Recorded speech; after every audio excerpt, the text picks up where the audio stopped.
ಲೋಕಸಭಾ ಚುನಾವಣೆಯ ಪ್ರಯುಕ್ತ ಬಿಜೆಪಿ ಹಾಗೂ ಜೆಡಿಎಸ್ ಮೈತ್ರಿಕೂಟದಲ್ಲಿ ನಡೆದ ಸಮಾರೋಪ ಸಮಾರಂಭದಲ್ಲಿ ಎಚ್.ಡಿ. ಕುಮಾರಸ್ವಾಮಿ ಅವರು ಇಂದು ನೆಲಮಂಗಲ ಪಟ್ಟಣದ ಪವಾಡ ಬಸವಣ್ಣ ದೇವರ ಮಠದ ಆವರಣದಲ್ಲಿ ವೇದಿಕೆಯಲ್ಲಿ ಮತಯಾಚಿಸಿದ್ದಾರೆ. ಇನ್ನು ಸಮಾರಂಭದಲ್ಲಿ ಸಾವಿರಾರು ಕಾರ್ಯಕರ್ತರು ಪಾಲ್ಗೊಂಡಿದ್ದಂತೆ ಉರಿ ಬಿಸಿಲಿನಲ್ಲೂ ಜನಗಳು ಹಾಜರಿದ್ದರು.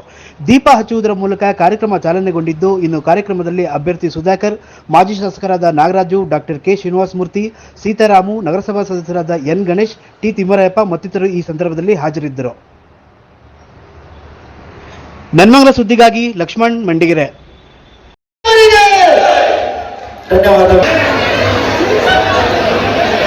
ಇಲ್ಲಿ ವೇದಿಕೆ ಮೇಲೆ ದಯವಿಟ್ಟು ಎಲ್ಲ ಗೌರವಾನ್ವಿತ ಗಣ್ಯರು ಆಗಮಿಸಿರ್ತಕ್ಕಂಥ ಮುಖ್ಯ ಅತಿಥಿಗಳಿಗೆ ಸ್ಥಳಾವಕಾಶ ಮಾಡಿಕೊಡ್ಬೇಕಂತ ಅವರ ಮತ್ತೊಮ್ಮೆ ಮೊದಲೊಮ್ಮೆ ಪ್ರಾರ್ಥನೆಯನ್ನ ಮಾಡ್ತಾ ಇದ್ದೀವಿ. ಸ್ವಾಗತ ಸುಸ್ವಾಗತ. ಈಗ ಸ್ವಾಗತ ಮಾಡಲು ಬರಲಿದ್ದಾರೆ ಪ್ರಧಾನ ಕಾರ್ಯದರ್ಶಿಯಾಗಿರ್ತಕ್ಕಂಥ ಶ್ರೀ ಮಂಜುನಾಥ್ ಸರ್ ಅವರು ಎಲ್ಲರಿಗೂ ಕೂಡ ಸ್ವಾಗತ ಮಾಡಲಿದ್ದಾರೆ. ಅವರು ಈಗ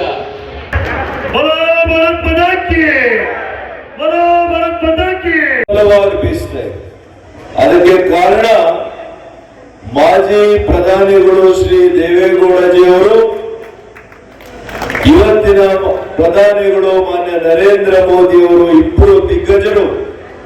ಈ ಇಬ್ಬರ ದಿಗ್ಗಜರ ಸಮಾಗಮ ಆಗಿದೆ.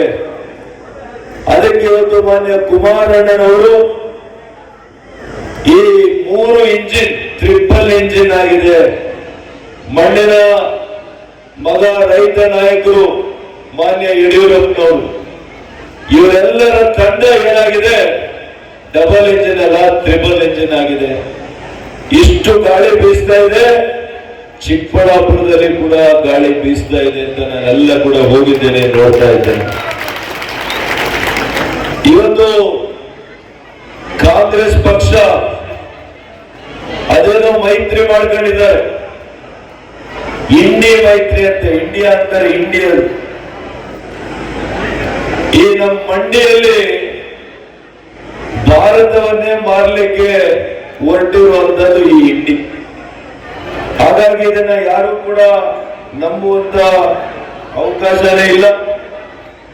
ಆದ್ರೆ ನಾನು ಇವತ್ತು ಹೇಳ್ತಾ ಇದ್ದೇನೆ ಘಂಟಾಘೋಷವಾಗಿ, ಜಾತ್ಯತೀತ ಜನತಾದಳ ಭಾರತೀಯ ಜನತಾ ಪಕ್ಷದ ಮೈತ್ರಿ ಈ ರಾಜ್ಯದಲ್ಲಿ ಎಲ್ಲಿವರೆಗೂ ಇರುತ್ತೆ ಅಲ್ಲಿವರೆಗೂ ಕೂಡ ಶಾಶ್ವತವಾಗಿ ಕಾಂಗ್ರೆಸ್ ವಿರೋಧ ಪಕ್ಷದಲ್ಲಿ ಇರುತ್ತೆ. ಅದರಲ್ಲಿ ಯಾರಿಗೂ ಕೂಡ ಅನುಮಾನ ಬೇಡ. ಅದೇ ರೀತಿ ನಾವುಗಳು ಶಾಶ್ವತವಾಗಿ ಆಡಳಿತ ಪಕ್ಷದಲ್ಲಿ ಇರುವಂತ ಕೆಲಸ ಮಾಡ್ತೇವೆ. ಅದರ ಮೂಲಕ ರೈತರಿಗೆ, ಬಡವರಿಗೆ, ಪ್ರತಿಯೊಂದು ವರ್ಗದ ಜನರಿಗೆ ಅಭಿವೃದ್ಧಿ ಕೆಲಸ ಕಾರ್ಯಗಳನ್ನ ನಮ್ಮ ಎರಡೂ ಪಕ್ಷಗಳು ಮಾಡ್ತಾರೆ.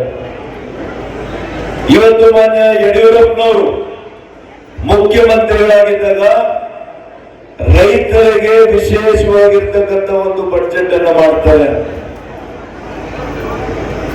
ಇವತ್ತು ಸವಾಲಾಗ್ತೇನೆ, ಮಾನ್ಯ ದೇವೇಗೌಡರು ಈ ರಾಜ್ಯಕ್ಕೆ ನೀರಾವರಿಗೆ ಕೊಟ್ಟಿರ್ತಕ್ಕಂಥ ಕೊಡುಗೆ ಮತ್ತೊಬ್ಬ ನಾಯಕರು ಯಾರು ಇಲ್ಲ. ಯಾರಾದರೂ ನೀರಾವರಿಗೆ ಈ ರಾಜ್ಯದಲ್ಲಿ ಇಷ್ಟು ಕೊಡುಗೆ ಕೊಟ್ಟಿದ್ರೆ ಅದು ಮಾನ್ಯ ದೇವೇಗೌಡರು ಅಂತ ನಾವು ಹೇಳ್ಬೇಕಾಗ್ತದೆ. ಅದೇ ರೀತಿ ಕುಮಾರಣ್ಣವರಿಗೆ ಅವಕಾಶ ಸಿಕ್ಕಾಗೆಲ್ಲ ಏನೋ ನೆನ್ನೆ ಅವ್ರ ಮೇಲೆ ಅಪಪ್ರಚಾರ ಮಾಡಕ್ಕೆ ಪ್ರಾರಂಭ ಮಾಡಿದ್ದಾರೆ. ಮಹಿಳೆಯರ ಬಗ್ಗೆ ಏನು ಹೇಳಿಬಿಟ್ರು ಅಂತ.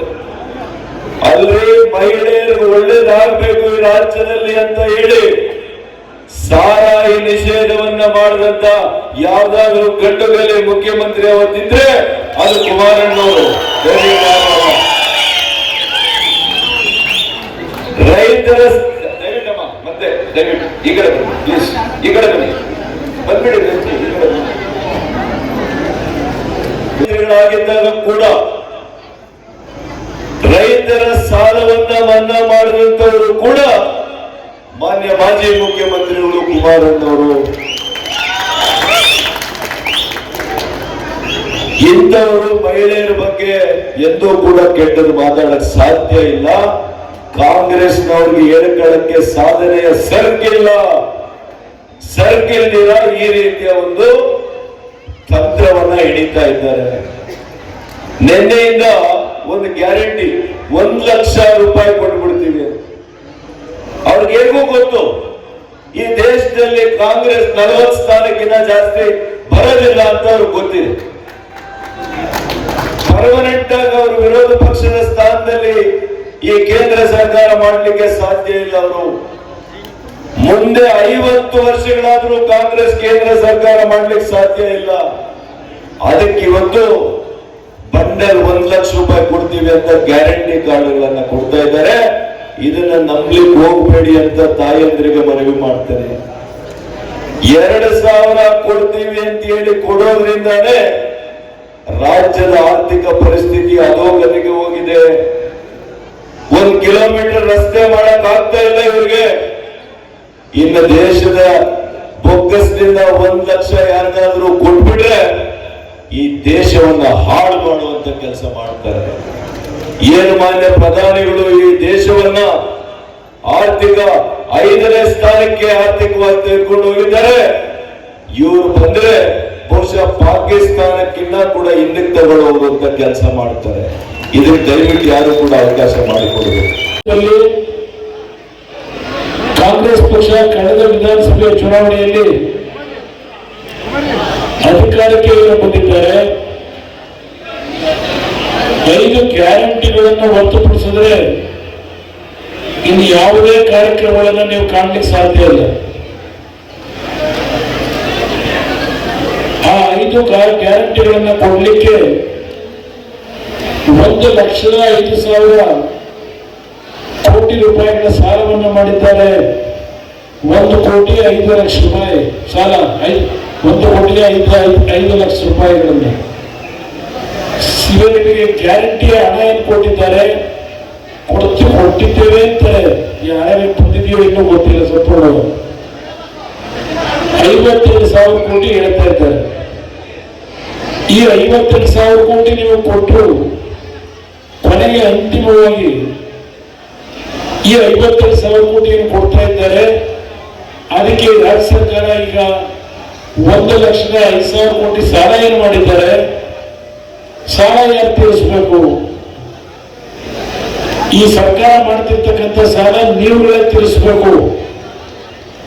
ನಿಮ್ಮ ದುಡ್ಡನ್ನು ತೆಗೆದು ನೀವು ಕೊಟ್ಟು ಪುಕ್ಕಟ್ಟೆ ಪ್ರಚಾರ ಗಿಟ್ಟಿಸಿಕೊಳ್ಳಲು ಹೊರತುಪಡಿಸಿ ಇವರೇನು ಶ್ರಮದಿಂದ ಸರ್ಕಾರ ನಡೆಸಿ ಸರ್ಕಾರದ ಆರ್ಥಿಕ ಶಕ್ತಿಯನ್ನು ಸದೃಢಗೊಳಿಸಿ ನಿಮಗೆ ಹಣ ತಲುಪಿಸ್ತಾ ಇಲ್ಲ.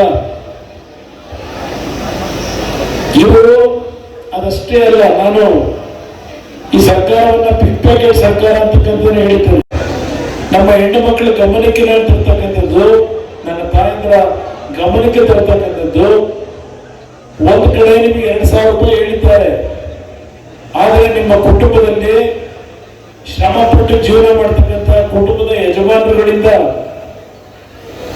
ತಿಂಗಳಿಗೆ ಯಾವೊಂದು ಮದ್ಯದ ಅಂಗಡಿಗಳಲ್ಲಿ ಬೆಲೆ ಏರಿಕೆ ಮಾಡಿದ್ದಾರೆ. 5,000 ರಿಂದ 6,000 ರೂಪಾಯಿ ಹೆಚ್ಚುವರಿಯಾಗಿ ನಿಮ್ಮ ಕುಟುಂಬದ ಮುಖ್ಯಸ್ಥರಿಂದ ಸರ್ಕಾರದ ಖಜಾನೆ ತುಂಬಿಸ್ಕೊತಾ ಇದ್ದಾರೆ. ಇಲ್ಲಿ 2,000 ಕೊಟ್ಟು ಅಲ್ಲಿ 5,000 ರಿಂದ 6,000 ರೂಪಾಯಿ ನಿಮ್ಮ ಜೋಬಿಗೆ ಕೈ ಹಾಕಿ ಪಿಕ್ ಪ್ಯಾಕೆಟ್ ಸರ್ಕಾರ ಅಂತ ಅದಕ್ಕೆ ನಾನು ಹೇಳಿದ್ದೆ. ಇದು ದೊಡ್ಡ ಕಾರ್ಯಕ್ರಮ ಯೋಚನೆ ಮಾಡಿ ನಮ್ಮ ಹತ್ರ ಹೇಳಿದ್ರು. ಇವತ್ತು ಈ ಒಂದು ರಾಜ್ಯದಲ್ಲಿ ಯಾವುದೇ ರೀತಿಯ ಅಭಿವೃದ್ಧಿಗಳಿಲ್ಲ. ಕೇಂದ್ರ ಸರ್ಕಾರ ಕೊಟ್ಟಿರ್ತಕ್ಕಂಥ ಕೆಲವು ನ್ಯಾಷನಲ್ ಹೈವೇಗಳಿರ್ಬೋದು, ತೆಗೆದರೆ ಮೊದಲ ಕೆಲಸ ಕೊಡಿ. ನನ್ನ ನೀವು ಪ್ರಶ್ನೆ ಮಾಡಬಹುದು, ನೀವು ಮುಖ್ಯಮಂತ್ರಿ ಇದ್ದಾಗ ಇನ್ನೊಂದು ಉದ್ಯೋಗ ಸೃಷ್ಟಿ ಮಾಡಿದ ಅಂತ. 2006-07 ನಾನು ಮುಖ್ಯಮಂತ್ರಿ ಇದ್ದಾಗ ಶಿಕ್ಷಣ ಇಲಾಖೆಯಲ್ಲಿ 56,000 ಕುಟುಂಬಗಳಿಗೆ ಉದ್ಯೋಗವನ್ನು ಕೊಟ್ಟಿದ್ದನ್ನು ನಿಮ್ಮ ಮುಂದೆ ಸ್ಮರಿಸ್ಕೊಳ್ತೀನಿ. ಆ 50,000 ಉದ್ಯೋಗದಲ್ಲಿ ಸುಮಾರು 28,000 ಬಡ ಕುಟುಂಬದ ಹೆಣ್ಣು ಮಕ್ಕಳಿಗೆ ಕೆಲಸ ಕೊಟ್ಟಿದ್ದೇನೆ. ಇದು ನಮ್ಮ ತಾಯಂದರಿಗೆ ನಾನು ಸಲ್ಲಿಸಿರ್ತಕ್ಕಂಥ ಗೌರವ. ಇವರೇನು ಮಾಡ್ಕೊಂಡಿದ್ದಾರೆ, ಬರೀ ಗ್ಯಾರಂಟಿಯ ಘೋಷಣೆ ಮಾಡ್ಕೊಂಡು ತಿರುಗ್ತಾ ಇದ್ದಾರೆ. ಇವತ್ತು ಕೇಂದ್ರ ಸರ್ಕಾರದಲ್ಲಿ ನಿನ್ನೆ ದಿನ ನರೇಂದ್ರ ಮೋದಿ ಅವರು ಹಲವಾರು ಕಾರ್ಯಕ್ರಮಗಳ ಬಗ್ಗೆ ಘೋಷಣೆ ಮಾಡಿದ್ದಾರೆ. ಯಾವುದು ಬೀದಿ ಬದಿ ವ್ಯಾಪಾರಿಗಳು ಬಡವರಿದ್ದಾರೆ ಅವರಿಗೆ ಯಾವುದೇ ರೀತಿಯ ಗ್ಯಾರಂಟಿ ಇಲ್ಲದೆ ಸಾಲವನ್ನು ನಿಮ್ಮ ಮನೆಯ ಬಾಗಿಲಿಗೆ ಕೊಡ್ತಕ್ಕಂಥ ಯೋಜನೆ ಇರಬಹುದು.